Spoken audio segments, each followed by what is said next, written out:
Assalamualaikum warahmatullahi wabarakatuh. Selamat sore Bapak Ibu semua. Terima kasih kepada teman-teman Kagama. Ini pertama kali saya diundang oleh Kagama.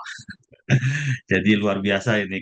Saya merasa bangga ya, terhormat sebagai alumni UGM ini. Di tengah UGM sedemikian rupa dilihat sebagai kampus yang ya gitulah ya. Jadi awalnya hari apa itu saya ketemu Mas Ajar di sebuah acara, terus ya sudah bikin webinar gitu ya. Saya ya udahlah, biar dianggap alumni UGM beneran lah gitu, saya ikut aja gitu. Terima kasih Mas Tama sebagai kepala departemen di Kagama ini. Kemudian ada senior kita semua Pak Mustafid, Kiai Mustafid. Ada Mas Didi ini tokoh di belakang semua tadi.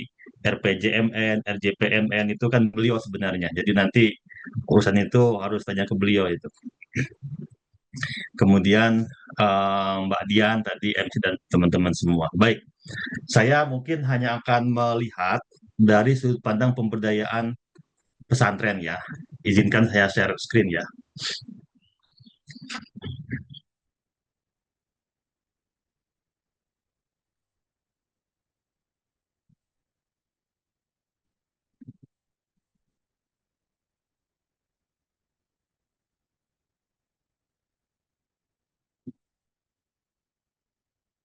Baik, eh, kebetulan saya sekarang bekerja di sebuah kementerian koordinator baru ya, bidang pemberdayaan masyarakat. Eh, saya sebelumnya bekerja lama di lembaga riset di LIPI, kemudian di BRIN. Lalu sejak akhir tahun kemarin saya mulailah coba-coba jadi pegawai negeri beneran kayak gini ya, mengurusi negara secara langsung kayak gini. Nah, kebetulan juga saya itu dapat penugasan itu untuk mengkoordinasikan agenda-agenda pemberdayaan masyarakat di bidang pesantren ya. Jadi saya juga baru ngerti bahwa ternyata tadi seperti dikatakan oleh Mas Wahyudi, memang meskipun kelihatannya ada apa ya, euforia mengenai Hari Santri misalkan tiap tanggal 22 Oktober ya. Dan secara politik kemudian santri dianggap punya peran penting dalam sejarah Republik dan seterusnya ya. Tapi secara teknokratis ternyata memang pesantren itu minor ya. Jadi posisinya itu memang ya hampir hampir tidak terlihat dalam eh, dokumen-dokumen perencanaan nasional dan dalam kebijakan-kebijakan publik sebenarnya. Jadi aspek politisnya jauh lebih kencang daripada aspek teknokratisnya gitu ya. Jadi terutama dari sisi pemberdayaan masyarakat, saya kira nanti kita akan lihat bahwa memang kalau kita berbicara dari sudut pandang pemerintahan, memang belum ada kepedulian yang cukup ya dari pemerintah terhadap pesantren dalam hal bagaimana dia dijadikan semacam katakanlah semacam simpul pemberdayaan masyarakat gitu. Tadi dikatakan ya, jadi saya ingin mulai dari Undang-Undang Pesantren nomor 18 tahun 2019 ya. Di situ tercantum bahwa pesantren punya tiga tugas atau tiga fungsi utama ya, sebagai tempat untuk mendidik, kemudian untuk melatih calon pendakwah, dan sebagai lokus pemberdayaan masyarakat gitu. Ini di dimention secara eksplisit dalam Undang-Undang Pesantren ya. Tapi kelihatannya hingga sekarang hanya dua fungsi pertama yang berjalan ya. Saya kira Kementerian Agama sebagai kementerian yang mengurusi ini sudah sangat serius ya dan sudah sangat maksimal mengusahakan bagaimana mereka menciptakan sejumlah instrumen lah ya sehingga pendidikan pesantren itu semakin berkualitas itu ya. Misalkan yang saya tahu dalam konteks Mad Ali itu ada berbagai macam instrumen ya, ada majelis masai segala macam itu ya, sehingga uh, dan kita semua bisa menyaksikan ya bahwa pesantren itu memang uh, tempat yang sebuah lembaga pendidikan tradisional gitu ya, yang artinya non sekolah yang memang melahirkan uh, calon-calon pemikir ya, calon-calon mereka yang punya kemampuan akademik luar biasa gitu.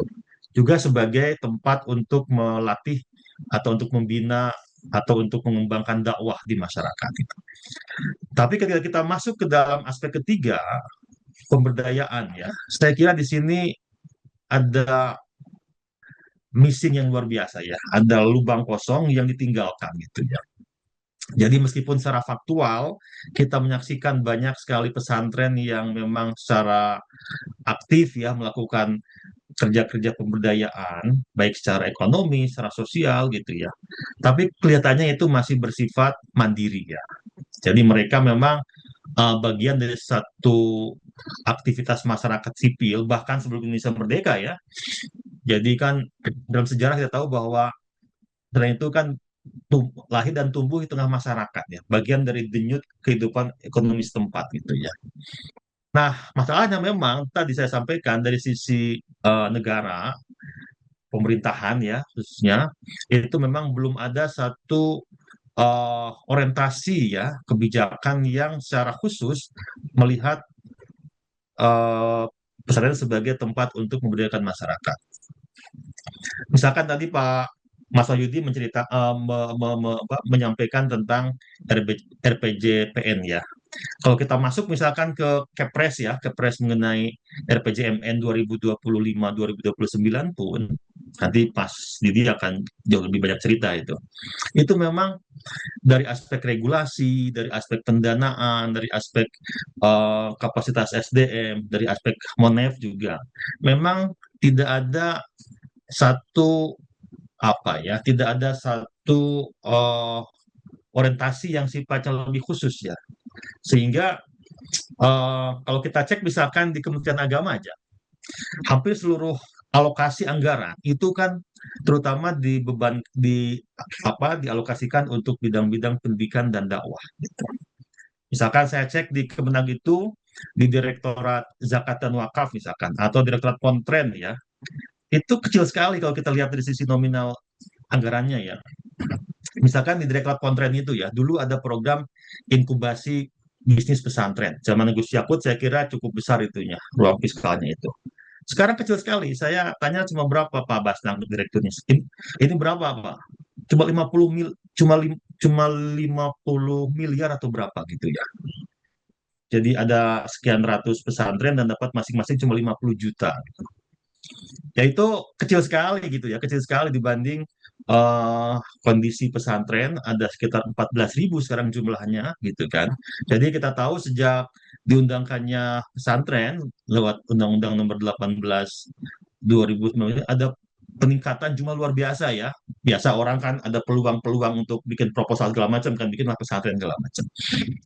Tapi kenyataannya memang insentif baik pada level kebijakan maupun terutama pada level fiskal itu masih sangat terbatas gitu ya.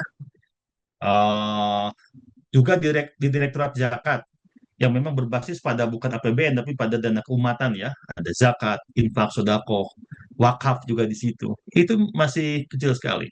Bahkan di Baznas ya, di Baznas itu ya tentu saja secara faktual ada ya banyak sekali pengalokasian terhadap pesantren ya.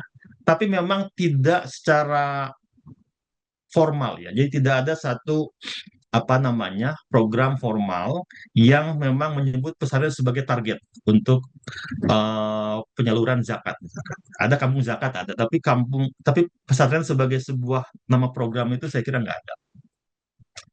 Nah memang, nah kami kebetulan saya bekerja di sebuah kementerian koordinator baru itu memang sekarang sedang bekerja untuk mengatasi soal kemiskinan dan pemberdayaan gitu.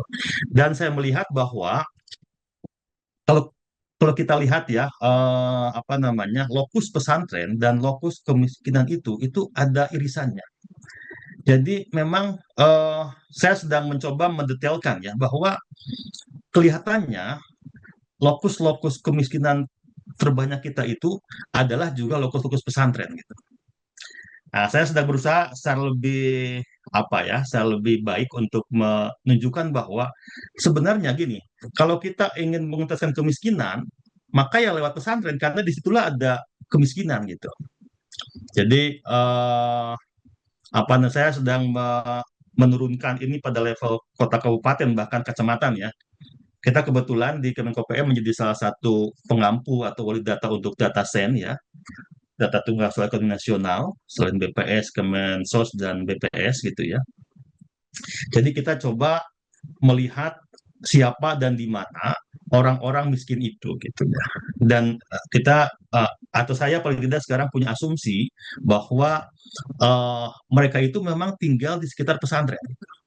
Jadi kalau kita punya strategi ya, sejauh ini ada 3 strategi besar untuk mengatasi kemiskinan ya, pengurangan beban, peningkatan pendapatan, kemudian penurunan lokus kemiskinan, maka saya kira itu akan efektif jika diarahkan ke pesantren.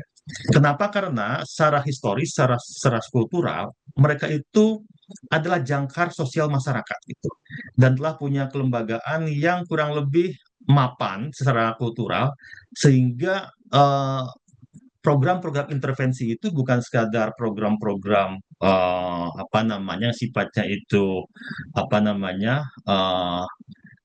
karitatif ya, tapi sebuah program yang sifatnya itu berkelanjutan gitu. Nah, kami ini sedang merancang bagaimana agar pesantren itu bisa dijadikan titik masuk untuk itu gitu. Karena kita punya asumsi kuat bahwa hanya dengan itulah intervensi pembangunan yang selama ini memang harus diakui itu bersifat ad hoc ya, terutama apalagi bansos. Bansos itu kan besar sekali ya. Kemensos itu setiap tahun mengucurkan hampir 70 triliun ya untuk orang-orang miskin ini. Tapi ya gitu, meskipun uang digelontorkan cukup besar, tapi penurunan tingkat kemiskinan masih kecil sekali, hampir cuma sekitar 0,5% per tahun. Jadi kecil sekali. Salah satu analisisnya adalah karena memang dia tidak ditempatkan dalam sebuah jangkar sosiokultural yang kuat di masyarakat. Gitu. Jadi ini nanti kalau kita bisa kerjasama ini dengan Kagama untuk tidak hanya mapping tapi benar-benar menggerakkan satu apa ya aktivitas tentang pendampingan. Jadi kami kebetulan sedang mengorganisasikan satu bentuk-bentuk pendampingan pembangunan ya. Kemarin misalkan di Kabupaten Bogor kita pertemukan pendamping PKH di Kemensos dan penyuluh agama Islam. Jadi itu potensi yang dimiliki oleh pemerintah sekarang kan luar biasa ya. Mereka punya ribuan bahkan puluhan ribu pendamping pembangunan yang dibayar begitu ya. Dan saya kira mereka bisa diaktifasi untuk mengarahkan agar seluruh intervensi apa namanya program-program ini tepat sasaran gitu. Nah di Bogor saja itu kami kemarin kumpulkan 50 pendamping PKH yang memang mengelola dana PKH ya. Dan sekarang ini ada program namanya itu pengembangan ekonomi umat berbasis KUA ya.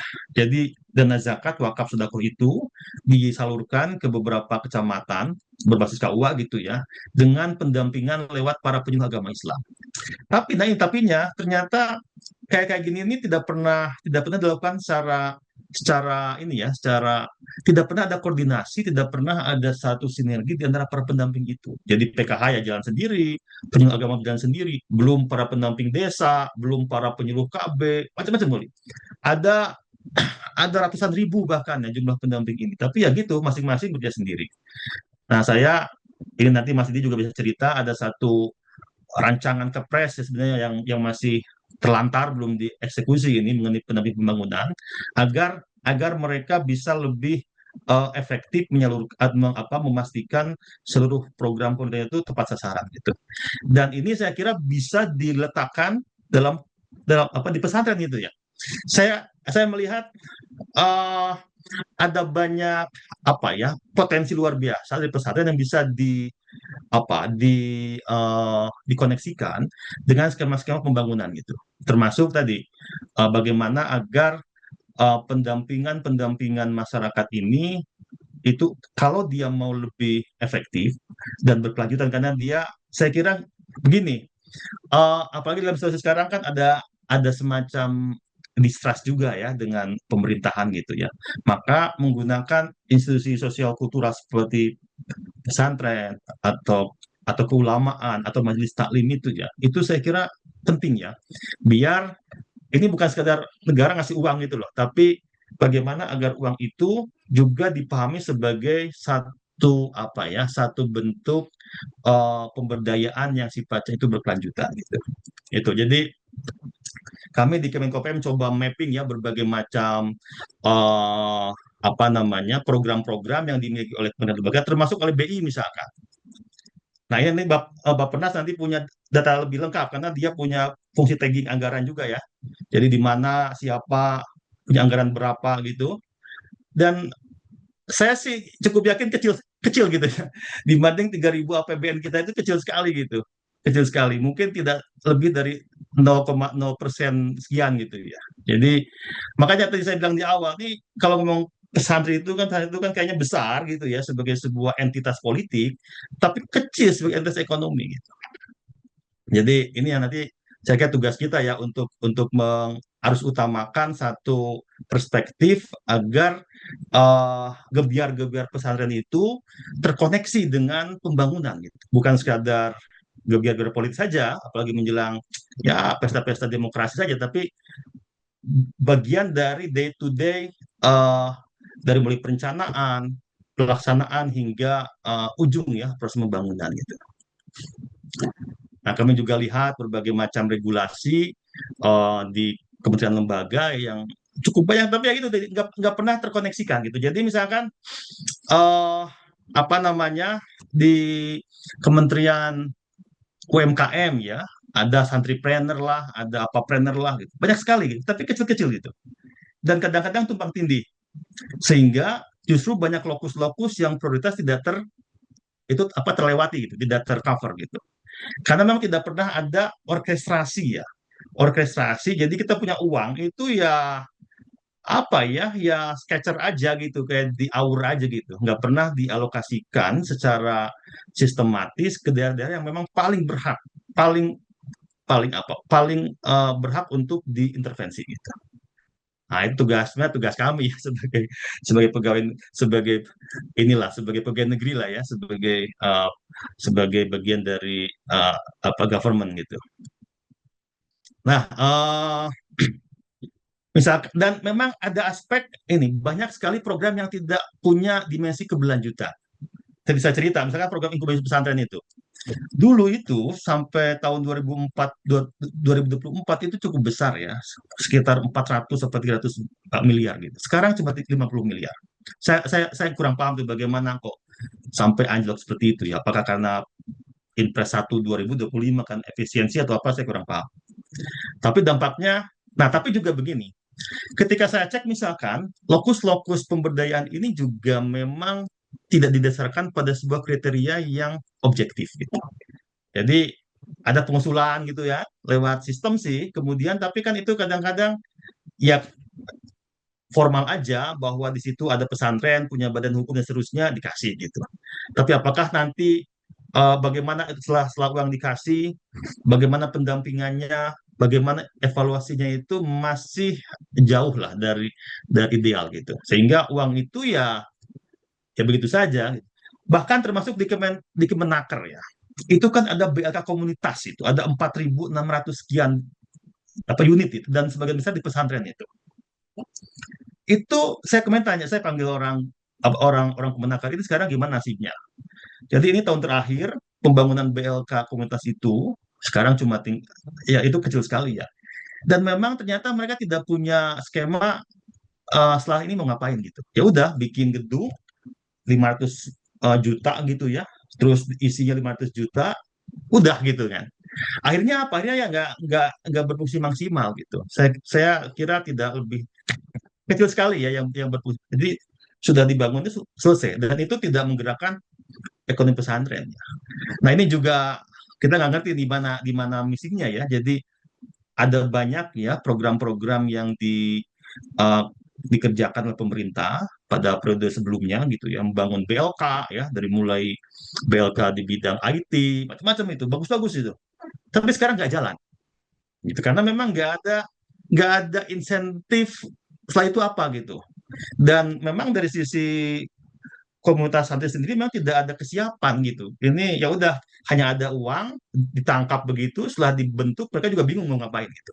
Nah ini juga problematik luar biasa ya. Memang kapasitas apa ya teknokratis pondok pesantren itu sangat lemah ya. Jadi mereka hampir nggak punya nggak punya visi perencanaan, nggak punya visi keberlanjutan. Ya udah ada program dikasih dipakai itu aja udah selesai gitu. Nah, termasuk program untuk untuk membentuk eh, boom trend ya, badan usaha milik pesantren. Dulu itu in intensif sekali itu. Ada sekitar 400-an itu ya boom trend itu. Jadi dulu idenya seperti BUMDes. BUMDes itu kan berhasil kan. Tapi kan BUMDes itu dikunci lewat lewat dana desa kan. Jadi sehingga dia ya masif gitu sampai sekarang. Saya kira meskipun ada Kopdes, tapi saya kira BUMDes jauh lebih menjanjikan karena dia dikunci dengan regulasi gitu. Itu ada apa? Ada jelas dialokasikan sekian banyak dari dana desa itu untuk bangun BUMDes. Berapa dan berhasil gitu. Nah, BUMTREN ini nggak dikunci lewat regulasi. Jadi meskipun diformalisasi, tapi lalu setelah itu apa supporting sistemnya nggak ada gitu ya, nggak ada anggarannya gitu, nggak ada anggarannya sudah. Jadi beberapa yang berkembang itu memang memang sejak awal itu adalah boom trend, misalkan di mana di Sidogiri itu ya atau di Nurul itu bagus sekali itu. Tapi karena memang sejak awal mereka punya kapasitas internal luar biasa gitu, punya ada leadership yang kuat, ada visi organisasi yang kuat sehingga mereka bisa berjalan dengan maksimal gitu. Tapi di boom trend yang dibentuk lewat skema-skema program pemerintah umumnya ya nggak berjalan gitu karena top down ya, top down bukan bottom up gitu sehingga ya sudah ketika program selesai selesai pula aktivitas mereka. Nah juga ada santripreneur, nah termasuk kita sedang mencoba untuk membuat satu skema agar eh, apa namanya eh, zakat itu kan besar potensinya ya. Itu bisa dialokasikan untuk daerah lokus-lokus yang memang secara objektif di situ ada kemiskinan luar biasa gitu. Contoh begini, kami sekarang ada piloting di Gedongan ya di Cirebon itu pondok tua ya. Dan dari 2.700 santri itu kita coba data itu ya, itu sebagian besar lebih dari 50% itu dari keluarga miskin, desil 1 hingga 4 lah gitu ya, itu. Jadi ya tapi itu tadi mereka pondok ini berkembang, tapi bukan karena intervensi pemerintah gitu ya, karena memang mereka secara secara apa ya, secara internal punya leadership, punya visi organisasi. Jadi tanpa pemerintah pun mereka sudah maju gitu. Sehingga sebenarnya kita mempertanyakan, ya ini otokritik juga ya pada pemerintah. Jadi bagaimana agar ternyata dalam contoh di gedungan itu hampir hampir 50% lebih ya santri itu dari kelompok masyarakat miskin. Jadi harusnya kan di situ ada intervensi yang sifatnya lebih spesifik ya bagi masyarakat miskin masyarakat miskin di pesantren. Ini kita mencoba untuk ini dulu ya kan ada banyak program misalkan KIP atau PIP itu tapi kan itu untuk sekolah formal ya meskipun dia ada di pesantren tapi kan itu untuk sekolahnya ya bukan untuk pesantrennya gitu ya. Nah, ini juga kita sedang mapping bagaimana eh, agar potensi dana keumatan, zakat, dan juga yang belum tergali itu adalah wakaf. Itu bisa dialokasikan ke lokus-lokus yang memang secara objektif memang di situ butuh intervensi gitu. Jadi bukan sekadar di situ ada pesantren dikatakan kepala kantepagnya gitu ya atau kakanwilnya lalu jadikan lokus bukan, tapi di situ harus benar-benar seobjektif itu daerah yang memang terbukti populasinya itu miskin dan kita harus intervensi gitu. Kayak gitu-gitu. Nah, saya kira itu memang ini sebuah tugas yang besar dan butuh waktu lama ya mengorkestrasikan berbagai macam kebijakan yang saya kira sekarang masih terpencar ya, terpencar. Tapi ininya satu, saya ingin katakan bahwa ini mungkin memang sejak awal konsepsi development ya, pembangunan kita itu memang apa ya, mungkin karena ini ya paradigma sekuler atau apa ya, kalau saya kurang paham, sehingga eh, pesantren itu memang dilihat semata sebagai hanya lembaga pendidikan keagamaan gitu. Tidak pernah dilihat sebagai lokus untuk pemberdayaan ekonomi apalagi gitu. Nah, ini saya kira paradigma yang harus dibongkar sehingga nanti dalam dalam apa? Dalam strategi pembangunan ke depan kita lebih punya tidak hanya visi tapi juga strategi aksi yang jauh lebih efektif agar eh, pesantren ini bisa dijadikan simpul-simpul eh, pemberdayaan masyarakat yang berkelanjutan. Saya kira itu dari saya. Terima kasih. Assalamualaikum warahmatullahi wabarakatuh.